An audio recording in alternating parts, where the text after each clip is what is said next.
My name is Naseema Gangat, and I'm a professor of medicine at the Mayo Clinic in Rochester, Minnesota.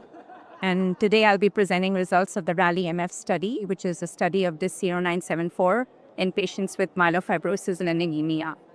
So just to give you a brief background, anemia is highly prevalent in patients with myelofibrosis, and hepcidin is a key driver of anemia in this patient population. As we have seen that hepcidin levels are pathologically elevated in myelofibrosis as opposed to controls. And anemia is a multifactorial issue in patients, particularly exacerbated by the use of JAK inhibitors such as ruxolitinib. So the whole aim of the study was to evaluate the possibility of using anemia-directed therapy specifically for this patient population where it continues to be an unmet need. So this 0974 is an investigational monoclonal antibody which is directed against hemojuvelin. As you know, hemojuvelin serves as a co-receptor for the bone morphogenic protein 6, which is involved in the BMP-SMAD signaling pathway. So in essence, inhibiting hemojuvelin reduces hepcidin production, improves iron mobilization, and in turn improves erythropoiesis. So the RALI-MF study is a phase 2 study which enrolled patients with myelofibrosis and anemia in 3 different cohorts. A non-transfusion dependent cohort which involved patients with hemoglobin below 10 gram per deciliter over the preceding 84 days.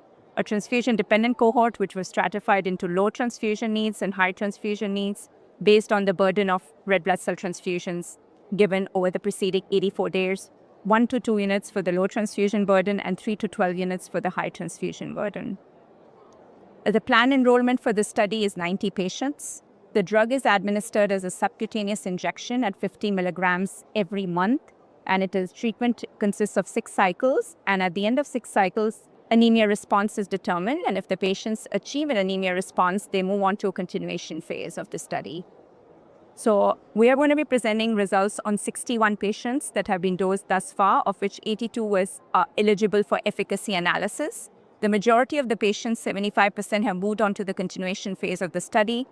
And the patient population, as you know, was typical for patients. There was no major surprises in terms of median age, which was 71 years. Half of the patients were receiving concomitant JAK inhibitor therapy, primarily ruxolitinib and momelotinib, and the hepcidin levels at baseline were highly variable.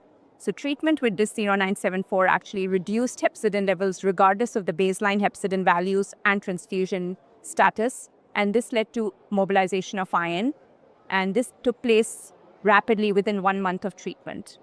And going through the top-line results, in the non-transfusion dependent cohort, 55% of the patients achieved a major anemia response, which was defined by the newly defined IWG-MRT anemia response criteria, which is a hemoglobin improvement of 1.5 gram per deciliter from baseline persisting over 12 weeks.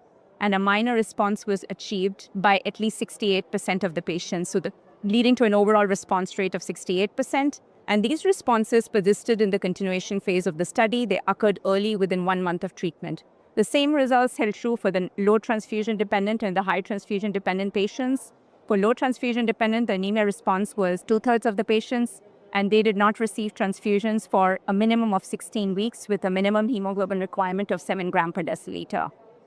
Important findings are that these improvements in hemoglobins actually correlated with improved patient-related outcomes, which was measured by the FACIT-Fatigue score. And as you can see, there was a direct correlation between improvement in hemoglobin and improvement in these scores. And the results also held true regardless of concomitant JAK inhibitor therapy. So in summary, this 0974 is a safe and tolerable treatment. It induced meaningful hematological responses with over half of the patients achieving a major anemia response. And importantly, these anemia responses correlated with improvement in patient-related outcomes.